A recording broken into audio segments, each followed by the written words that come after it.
Hello and welcome back everyone to Cinematic Universe and our continuation of our road to the Force Awakens, Star Wars. Before it was called A New Hope, it was just Star Wars. And that's right, we are talking about the original and pretty much the only series of Star Wars film that should exist, but then again, not everything is perfect. Joining me as always is Catherine Cook. Catherine, how are you? All right, Uh, counting down, stress is building, finals, all that stuff. Alright, you want to take us off with the first of the first? I honestly don't remember when I first saw this movie. I figured I was very young, almost young enough not to even have memories at the time. But I do recall, the first shot is it's still great. I have not had the opportunity to see this in theaters, even though it's been re-released a couple times. What makes this movie work over just about all of the others is that the entire thing is built on rising tension.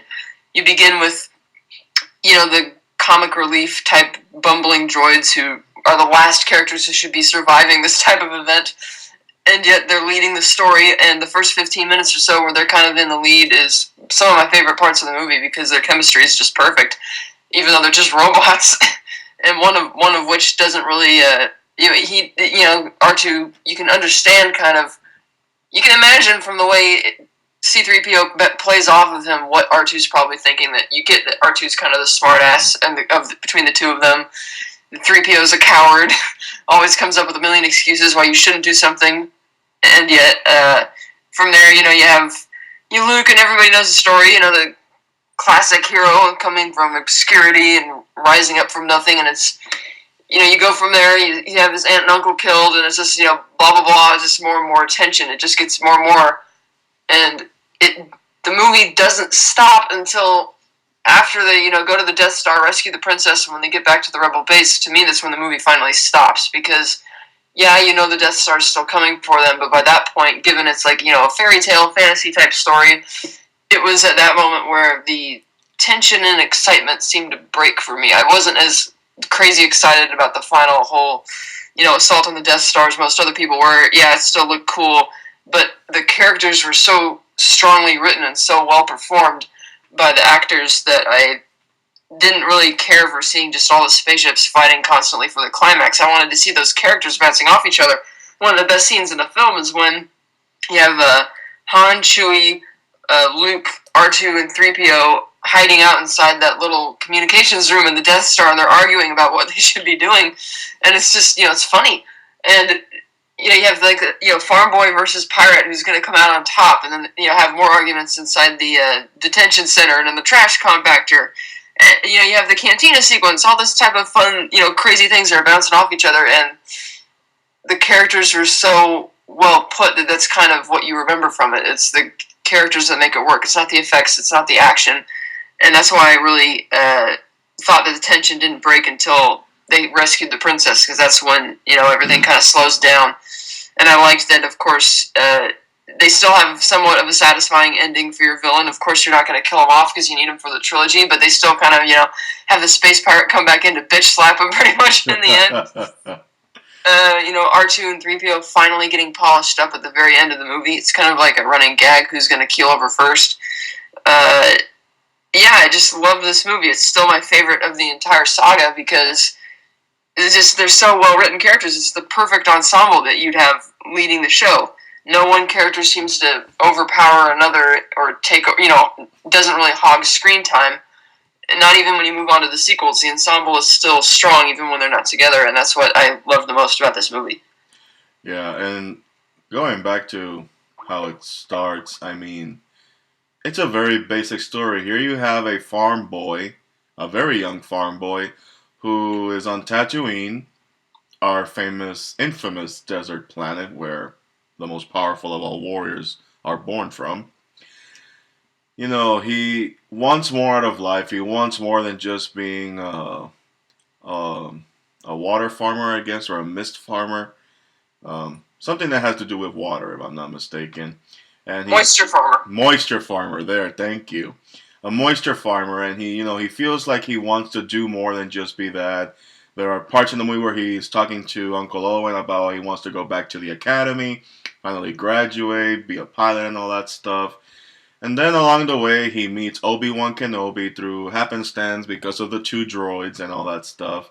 And basically, what they have a mission to save a princess called Princess Leia from a ruthless evil lord called Darth Vader and steal the plans of the most destructive power in the universe called the Death Star, built by the Empire that is capable of destroying the entire galaxy in one fell swoop. And that's pretty much the basic gist of it. As you go along in the movie, it's amazing how much you can pick apart per scene and how much energy, as you were saying, how much energy, hype, and all that stuff had in each moment. It's, it's the spark of how that book that was published a few years ago, how Star Wars conquered the universe. And this one movie pretty much shows how. I mean, the moment you see the crawl with John Williams, score of the series, which if I'm not mistaken, it's pretty much at this point a very important piece of filmmaking orchestra in a way of how significant, symbolic, iconic that intro to the series is. A long time ago in a galaxy far, far away, title scroll and everything. The first time you see the ship running away from the starship. This was in an era where people would read a script like this and look at their agents like, are you fucking kidding me? Like, do you seriously expect me to take this movie seriously? Like, nobody at the time took this seriously. Nobody in this period of filmmaking ever thought that this was going to get off the ground and be the success that it ended up being. Like, you have elements, like, it's a sci-fi fantasy, but you have elements of it being a space opera, a space western, a space everything, pretty much. I mean, you look at the Empire and they're pretty much based around the Nazi regime, in a way. Yeah. And interesting enough, I've always noticed that, everyone's always saying, like, I remember when they posted a picture of the cast for The Force Awakens and how there was kind of a tiny backlash that there weren't enough female characters in it. Granted, this series and the prequel series, I mean, as far as female characters goes, all you have are Princess Leia and Queen Amidala. But while it's just those two, these movies were never without a strong female character. True. I mean, she's a princess, but she's always taking the lead. Even when she's being rescued, she's just like, come on! And then she's grabbing a gun and she's shooting everybody. She's saving everybody else. It's like, holy crap. She gives everybody back talk and sass all the time. Yeah, she's, Carrie Fisher, she's very enjoyable as Princess Leia. Then you have Mark Hamill, who, Luke Skywalker. That's a name that will forever be engraved with this actor. Even though I pretty much like him more as the Joker than as Luke Skywalker. You have Harrison Ford, the cocky scoundrel Han Solo. You have actors like Peter Cushing as Grand Moff Tarkin, who didn't he win an Academy Award that year after the movie came out? Maybe, I don't know. I don't know what it was for. Yeah, I'm pretty sure he was nominated. I don't know if he actually won, but then you have, Peter Mayhew as Chewbacca, the mascot of the franchise. Kenny Baker inside the R2-D2 droid. Anthony Daniels as C-3PO. Really, it's a wonder how something at the time, it only cost $15 million to make, which by then was, pretty much the $150 million budget that it is today. And I know how many people have made the argument that based on that budget, you could pretty much count it as an independent film. Yeah. It really shows just how better the original trilogy is versus the prequels. Because not one moment since I rewatched A New Hope did I ever feel like, oh my god, can we get to the next scene already? I'm getting bored over here. No. Every single scene, boom, boom, boom. Even after where you said that it just stopped, like right after they leave the Death Star to go back to the Rebel base. I still about when they get back to the Rebel base after the fight. Yeah. After the TIE fighter fight. Okay. I mean, after that, I'm just like, no, this is still going. Go, go, go. And yeah, it's, here is the first chapter to pretty much the ultimate movie franchise, the ultimate marketing machine, the ultimate merchandise machine, pretty much. I mean, Star Wars makes freaking billions each year just on merchandise alone. Let's talk about Darth Vader. His intro. I mean, I don't remember exactly where I was. Just like you said, like you don't know exactly where you were when you saw this for the first time. Pretty sure the first time I watched this, I still had the VHS. I remember when Darth Vader came out and you have that infamous. And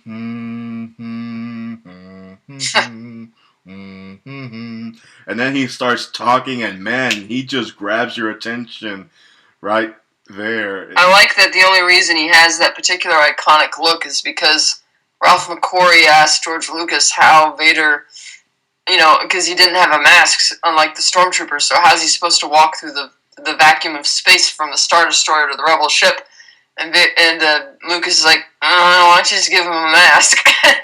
Well, in the original, that does for a character. In the original draft, he wasn't even wearing a mask. I mean, oh yeah, the original drafts there's many and very different. Like Luke was a 60-year-old general, Han Solo was an alien. There's all sorts of different versions of the story. Yeah, and they published the original draft Dark Horse Comics published the original draft, and Darth Vader was he was an evil person, but a complete different look than what the final product was, and it really even Cloud City stood in for the Death Star in the original script too. Yeah, I mean, it really, it's one of those moments where just like which one was for the better, and pretty much the changes were for the better. I mean, it's tough. It's really tough to say how different this series would have looked if not for those changes, or if it would have been as successful as it ended up being without the changes. The first time we saw a lightsaber, that was really cool. It's just like, whoa, how does that even work? And what didn't you say that George wanted to call it a laser sword? That's what they originally called in the script, and so Ben Burt still calls them that today. But then he changed it. George decided to officially call it a lightsaber in the script, but in the original script they were just called laser swords. Because he had to describe it, because people are like, what's a lightsaber? So he said, it's like a laser sword. And they're like, oh, okay. Going back to Tarkin now, he's kind of like... that character just as much fits in with all of the other iconic villains that Peter Cushing would play in those old Hammer horror films. Because he's so evil that even Darth Vader kind of submits to him in a way. The only scene that's relatively remotely political is inside the Death Star when they're arguing about... what are they going to do? How can the Emperor maintain control of that bureaucracy and all this crap? And Tarkin's chairing the meeting. Vader goes in there, and like us, he's kind of gets pissed off at all this political bullshit, and so he starts throttling this guy, and Tarkin just tells him no. He barely has to raise his voice, and he does it, and it works so well. Yeah. It's like, I find your lack of faith disturbing. And watching it again is like, it still works. It's still powerful. Yeah, and of course the humor of the Stormtrooper's idiocy. I love it. Only a Stormtrooper can be so precise. that line is so funny today because they are always missing the target. I never ever even thought about that until you just mentioned it. It's true. It's like only a Stormtrooper can be so precise. Which it's gonna be really interesting how we watch The Force Awakens with the new, soldiers and how their aiming's gonna have to be. Yeah, the one who looks like he's disco dancing with his laser sword. Yeah, Darth Vader. I mean, one of my favorite film characters of all time, one of the greatest villains of all time. I mean, very quotable character, like, I find your lack of feeling disturbing. The Force is strong with you, Skywalker, but you are not a Jedi yet. When I left you, I was but the learner, but now I am the master. Everything he says is, you just want to cry. That's how great it is. And you don't really get to see the Emperor until the second movie, Empire Strikes Back, but we'll get to that. But pretty much, they're always talking about the Emperor, like he's always in the shadows, like, oh my god, this person must be really powerful. Everybody's always, arguing about the Emperor wants this, the Emperor wants that, everything needs to be on schedule, yada, yada, yada.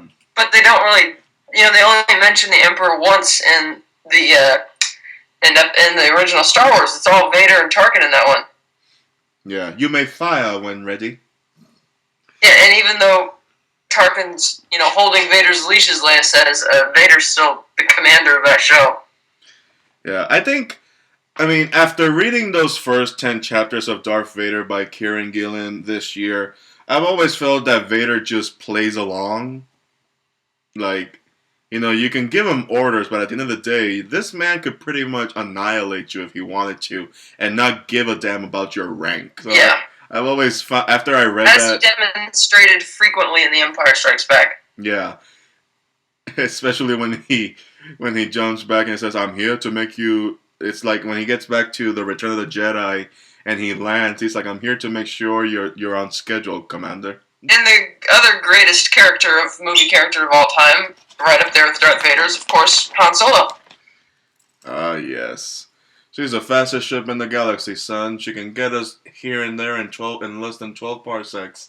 One of the things I notice, every time you go back and watch a movie like this and you notice something that you didn't catch before, and I remember when they go into Docking Bay 94 when they first see the Falcon, and if you look closely, you could see R2's actually walking down the stairwell, like waddling like a penguin, and it was really funny.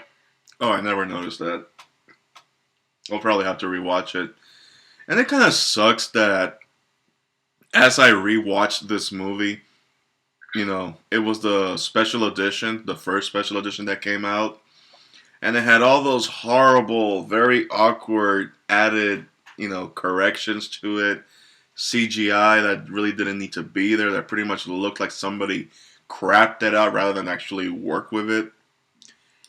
The whole Han shot first argument that began once they made Greedo shoot, which really the decision behind that was really stupid because as far as I can remember, Han is supposed to be a scoundrel. He's supposed to, do whatever's necessary to maintain his own survival. I mean, he wasn't exactly a good guy per se until he meets up with the crew and everything else. So right, it's George said initially the reason he changed it was because he didn't want Han to seem like a murderer, because it seemed to him like Han had total command of that scene and that he didn't necessarily need to shoot Greedo to get out of it.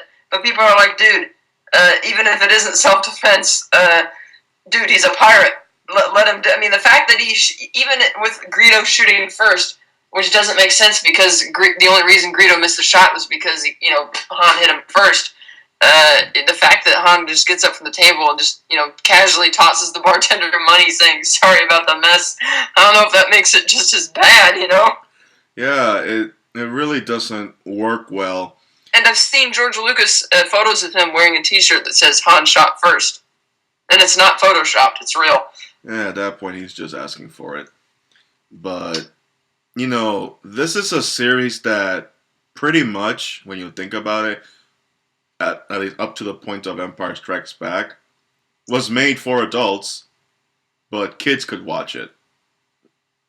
Well, the first movie didn't really have a bunch of in-jokes or things that adults would understand. It's kind of, enjoyable for all ages, just about. Yeah, but it pretty much was very adult themed in a way, especially with Han shooting Greedo in cold blood, stuff like that.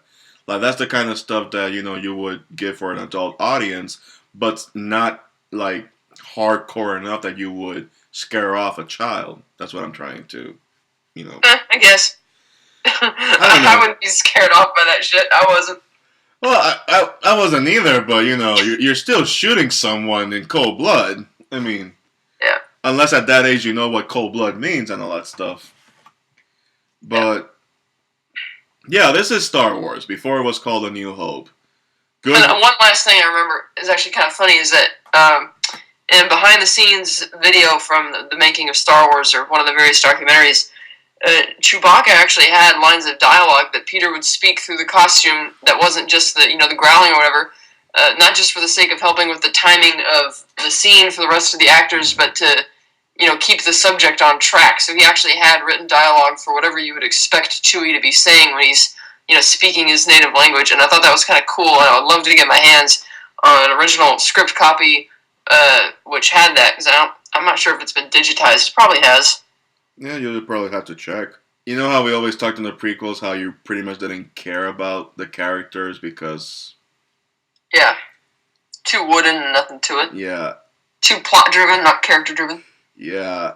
Even characters like Porkins, who, he meets he dies in the battle. But those small characters that you don't know nothing about their background, but they're pretty much you're pretty much caring about these guys winning the day, saving the day. They make more of an impression here than even major supporting characters in the prequels. Exactly. I mean, it's really a testament to this movie that even minor characters like that you only get to see for 10 minutes, you feel for them. You want them to come back. You want them to fight another day. You want them to go back to families if they had any. And in the prequels, you couldn't wait until some of them got, force pushed into a lava. And they even made a character out of Wedge and made him last all 3 movies. Ah, yes, Wedge. Yeah, I remember him. He was in Return of the Jedi as well. They were going to bring him back for Force Awakens, but he said, I wouldn't have any fun doing it, so he said no. And I'm not really surprised. I mean, his character was pretty much limited to being stuck in a cockpit, which, it seems really cool. Yeah, X-Wing pilot, but in reality, it's like you're sitting in a really tight space in a studio just being rocked back and forth on a gimbal. And I guess if you're not a Star Wars nerd, you're not really going to care about that.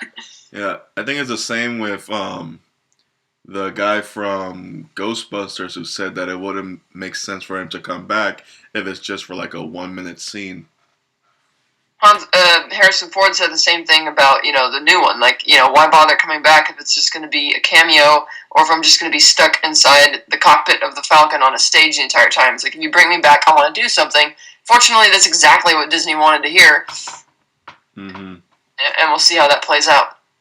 Yeah. I think the last thing that I can say about this movie, and pretty much for the trilogy in itself, is that people tend to underestimate just how meaningful this basic story of good and evil really is. Because you can pretty much interpret it in any way you want, any shape or form. And it can speak volumes to various types of, individuals. And they can all draw various aspects from the moment this movie starts to the moment it ends. The character of Luke Skywalker, the basis of a hero, going on an adventure, overcoming evil, and overcoming the odds, and pretty much growing as you're you're watching these movies. These movies were all 3 of them. These movies were 5-7 years apart. What, these ones? Yeah, they were 77, 80, and 83, so 6. All right, so 6 years apart. So you basically grew and matured as you watched all these characters, fight the great fight. So same with the prequels, even 6 years, and kind of grew with those, but I didn't feel nearly as much, growing up, like what you said, growing up and watching them mature and fight through it as I did, still do watching the originals, even in a marathon in 6 hours. Yeah. So that's our review for the one and only Star Wars. Before it was called A New Hope, it was just Star Wars. And the very last little thing we must say, there will always be the controversy of why Chewie did not get an award at the end of the movie. Yeah. I kind of noticed that after I kept seeing it, I mean, I figure you'd have had a fake digital one in the special editions, but no. You would think. No. Yep. But that was a pretty awesome score from John Williams while they're walking down the aisle. Yeah. And it was a pretty nice touch, even though he didn't have a medal. It was a pretty nice touch to hear Chewie go, and then roll credits. The reason why I bring that point up is because when you look at the trailer that was released in Star Wars Celebration, the ending of that trailer has Chewie doing the same thing, and I've always felt that was like a nice callback to that final shot in A New Hope. Which could pretty much explain why everybody started crying after that trailer popped down. That's our review of A New Hope, and join us next time with Empire Strikes Back. Bye-bye, guys.